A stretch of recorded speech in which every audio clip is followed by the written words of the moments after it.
कहानी की शुरुआत में हमें दिखाया जाता है कि एक प्लेन समुंदर में गिर जाता है, लेकिन क्या उस प्लेन के अंदर से कोई बच पाता है या नहीं? अगर कोई जिंदा रहता है तो आखिर वह लोग जिंदा कैसे रह पाते हैं? तो यह सब जानने के लिए चलते हैं फिल्म की स्टोरी की तरफ। फिल्म की शुरुआत ब्रैंडन के एक बुरे सपने से होती है।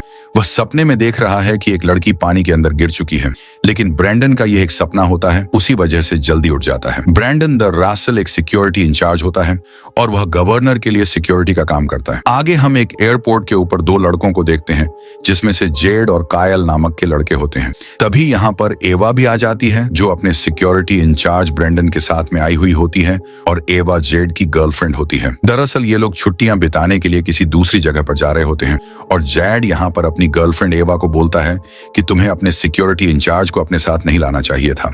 तब एवा कहती है कि यह मेरा फैसला नहीं था, बल्कि मेरे डैड ने इन्हें मेरे साथ में भेज दिया, क्योंकि एवा के डैड यहाँ के गवर्नर हैं। वहीं इसी एयरपोर्ट के ऊपर हम बूढ़े कपल को भी देखते हैं, जिनके साथ में एक छोटी बच्ची होती है। इस छोटी बच्ची का नाम रोजा होता है और यह लोग भी यहाँ से किसी दूसरी जगह पर घूमने के लिए जा रहे होते हैं। इस छोटे बच्चे की मॉम की मृत्यु हो चुकी है, इसलिए वह अपने नाना नानी के साथ में रहती है और यहाँ पर रोजा अपने साथ हमेशा एक टेडी बियर को रखती है।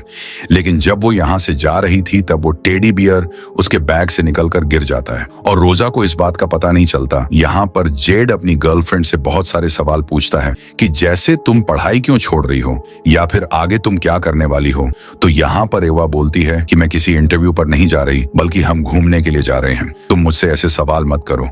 और वह गुस्सा होकर यहाँ से चली जाती। आगे रोजा अपने टेडी बियर को ढूंढ रही होती है। जब वह नहीं मिलता तो खोजने जाती है, पर तभी वह यहाँ पर एवा से टकरा जाती है। एवा यहाँ पर गुस्से में होती है, उसी वजह से वह रोजा को भी डांट देती है। बेचारी रोजा अपने नाना के पास में चली जाती है। एवा को पता चल जाता है कि वह अपना टेडी बियर ढूंढ रही थी, इसीलिए एवा को वह टेडी बियर खोजकर रोजा को दे देती है। इससे रोजा बहुत ही ज्यादा खुश होती है और बाद में ये सभी लोग प्लेन के अंदर बैठ जाते हैं। इस फ्लाइट के अंदर बहुत ही कम लोग होते हैं और सभी यात्रियों के बैठ जाने के बाद ये प्लेन से टेक ऑफ कर लेता है। और तभी यहाँ प्लेन के अंदर एक लड़का आता है जिसका डेनियल नाम होता है और वह यहाँ पर सभी को इंस्ट्रक्शन दे रहा होता है कि आपको ऑक्सीजन मास्क किस तरह लगाना है। मतलब वह बचाव के लिए बहुत सारे इंस्ट्रक्शन देता है।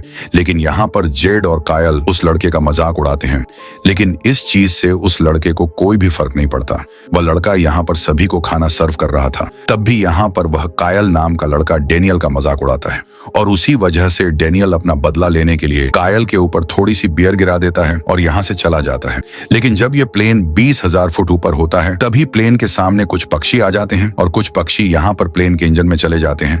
उसी वजह से इंजन में आग लग जाती है और यह प्लेन बुरी तरह से हिलने लगता है और उसी वजह से इस प्लेन के अंदर जितने भी लोग होते हैं वो सारे डर जाते हैं। उन्हें लगने लग जाता है कि शायद हम मरने वाले हैं और फिलहाल यह प्लेन पैसिफिक समंदर के ऊपर से गुजर रहा होता है और देखते ही देखते इस प्लेन का एक इंजन पूरी तरह से खराब हो जाता है। उसी वजह से प्लेन पूरी तरह से अनबैलेंस हो जाता है और इंजन के कुछ टुकड़े यहाँ पर प्लेन के अंदर घुस जाते हैं।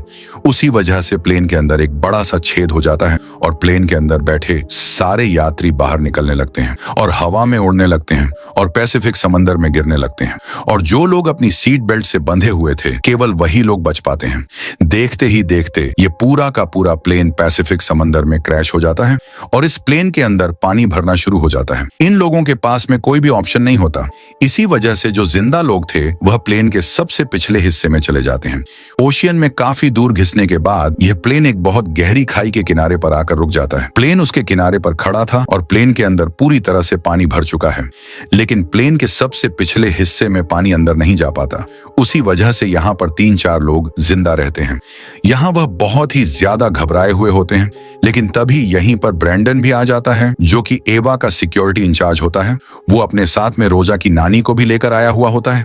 अब यहाँ पर ये कुल मिलाकर 7 लोग होते हैं जो जिंदा होते हैं और ये सातों बहुत ही ज्यादा घबराए हुए होते हैं। यहाँ पर एवा सभी को बताती है कि हमें मदद मिल जाएगी, शायद कोई ना कोई हमें बचाने के लिए जरूर आएगा।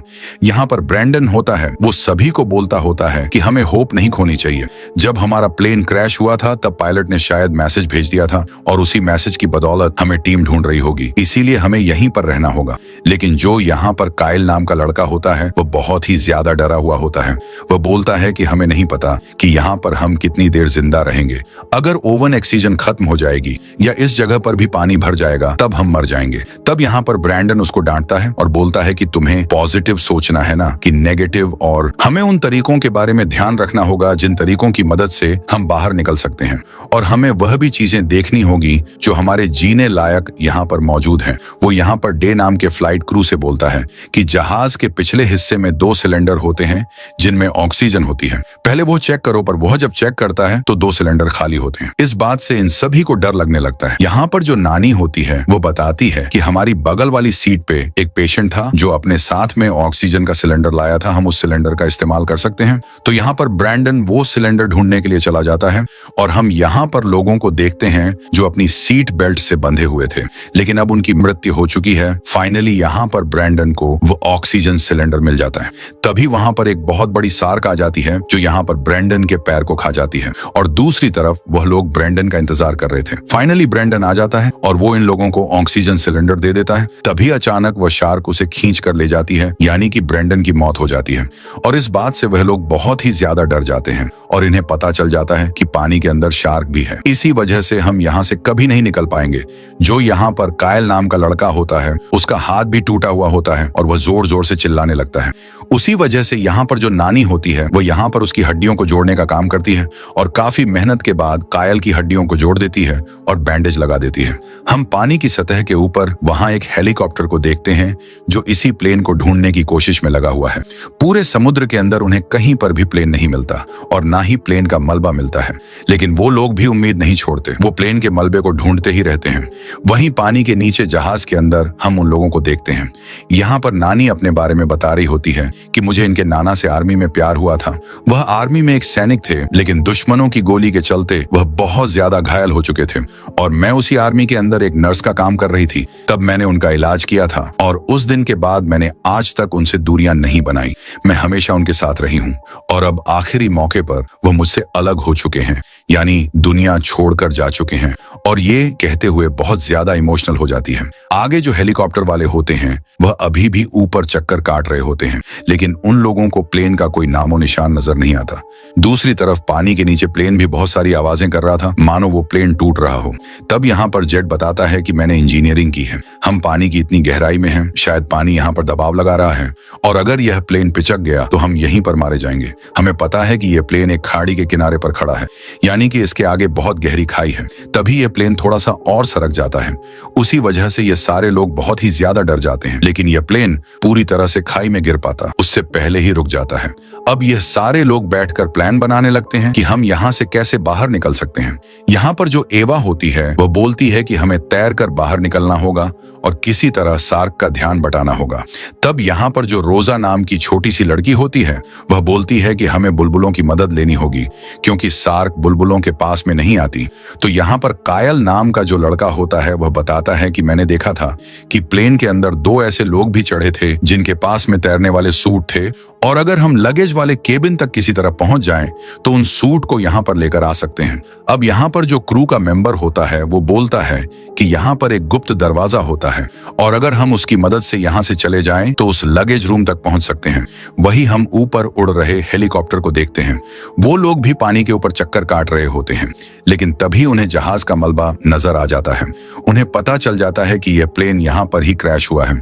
इसी वजह से वह हेलीकॉप्टर 2 गोताखोर को लैंड करा देता है और वो गोताखोर जहाज को ढूंढना शुरू कर देते हैं। बहुत ही अच्छी किस्मत के चलते वो लोग जहाज को बहुत जल्दी ढूंढ लेते हैं और जहाज के करीब जाने की कोशिश करते हैं और ये सभी लोग भी ग्लास की मदद से देख लेते हैं कि उनकी तरफ कुछ गोताखोर आ रहे हैं। इनकी उम्मीदें बढ़ जाती हैं कि अब शायद हम जिंदा बच जाएंगे और उस वजह से ये सारे लोग खुश होते हैं। वो गोताखोर भी इन लोगों को देख लेता है और इन लोगों को इशारों में बताता है कि हम तुम्हें बचा लेंगे। तभी यहीं पर एक सार्क आ जाती है और उन गोताखोर को खा जाती है और इस बात से इन लोगों की उम्मीदें फिर से टूट जाती हैं और ये काफी ज्यादा डर जाते हैं। इन्हें पता होता है कि 2 गोताखोर थे, एक को तो शार्क ने मार दिया, शायद दूसरा बच गया हो और वह हमारी तरफ आता हो और यह उसी का इंतजार करने लगते हैं, लेकिन वो गोताखोर काफी देर तक नहीं आता। उसी वजह से इन्हें पता चल जाता है कि शायद वह भी मारा गया है। एक बार फिर फिर से ये निराश हो जाते हैं। तब यहाँ पर जो एवा नाम की लड़की होती है वह बोलती है कि मैं उस गोताखोर को देखने के लिए प्लेन के अगले हिस्से में तैर कर जाऊंगी ताकि हम उसके ऑक्सीजन सिलेंडर का इस्तेमाल कर सके। लेकिन तभी यहाँ पर जो जेड होता है उसका पैर फिसल जाता है और पानी में गिर जाता है, और तभी वहीं पर एक शार्क आ जाती है जो जेड के पैर को काट लेती है। जेड बहुत ज्यादा डर जाता है। उसे जल्दी से ये लोग पीछे लेकर आते हैं और उसके घाव पर बैंडेज लगाने की कोशिश करते हैं। साथ ही साथ उसकी इस पैर को बांध भी देते हैं ताकि बहुत ज्यादा ब्लड न बहे। आगे वह एक छोटे से दरवाजे के अंदर से चली जाती है और वह यहाँ से सीधा लगेज केबिन में पहुंच जाती है। हाँ, पर पानी भरा हुआ होता है और वह स्विमिंग सूट के बैग को खोजने लगती है। लेकिन तभी यहीं पर शार्क आ जाती है। उसी वजह से वह बहुत ही ज्यादा डर जाती है। लेकिन फाइनली वह किसी तरह उस बैग को ले आती है और ये सभी लोग उस बैग के अंदर जरूरी चीजें ढूंढने लग जाते हैं। इन्हें यहाँ पर सूट मिल जाते हैं। लेकिन जैसे ही इनकी निगाहें जेड की तरफ जाती हैं तो इन्हें पता चल जाता है कि जेड ने अपनी आखिरी सांसें ले ली हैं, यानी कि वह मारा जा चुका है। इस बात से एवा बहुत ही ज्यादा दुखी होती है। वह रोने लगती है। वो बोलती है कि इस दुनिया में मेरा कोई नहीं है।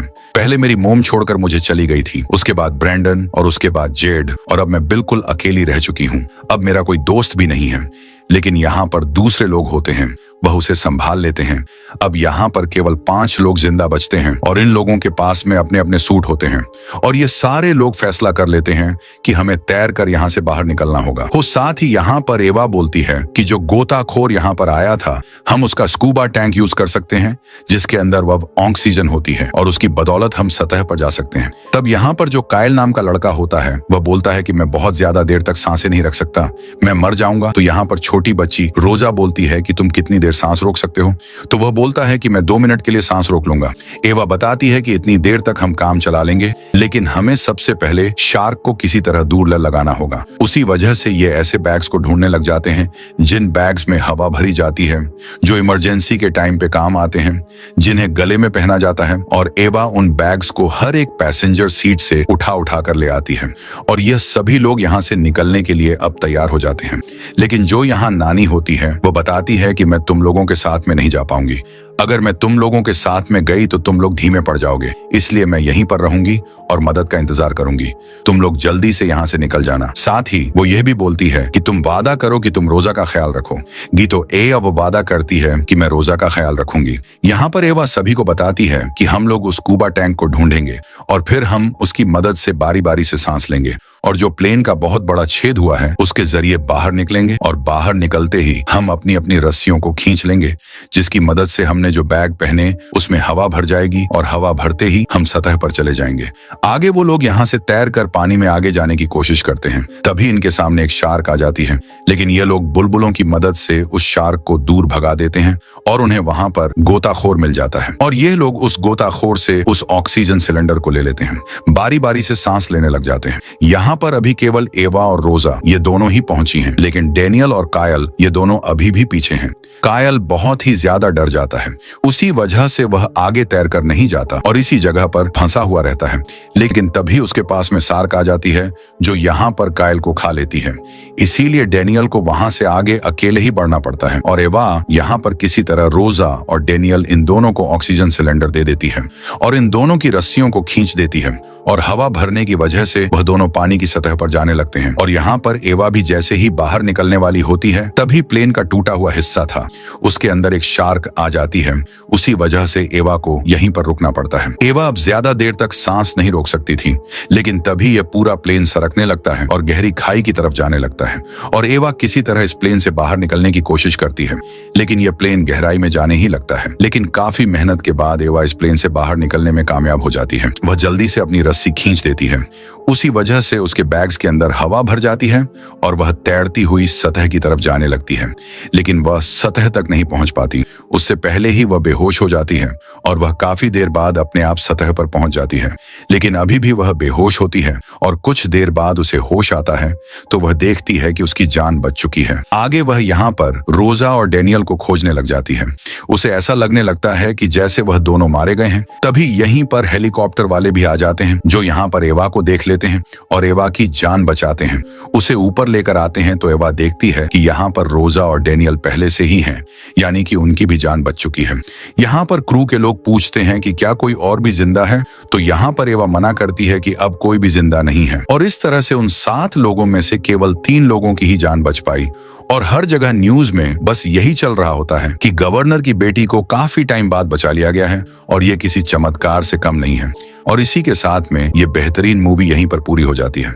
दोस्तों, इस मूवी में ये बताया गया है कि चाहे मुसीबत कुछ भी आ जाए, उसके अंदर हमें हिम्मत नहीं हारनी चाहिए और हमें बाहर निकलने के बस रास्ते ढूंढने चाहिए। नेगेटिव चीजों के बारे में सोचना भी नहीं चाहिए। एवा के अंदर हिम्मत थी, उसी वजह से वह खुद को और अपने साथियों को बाहर निकाल कर लेकर आई है।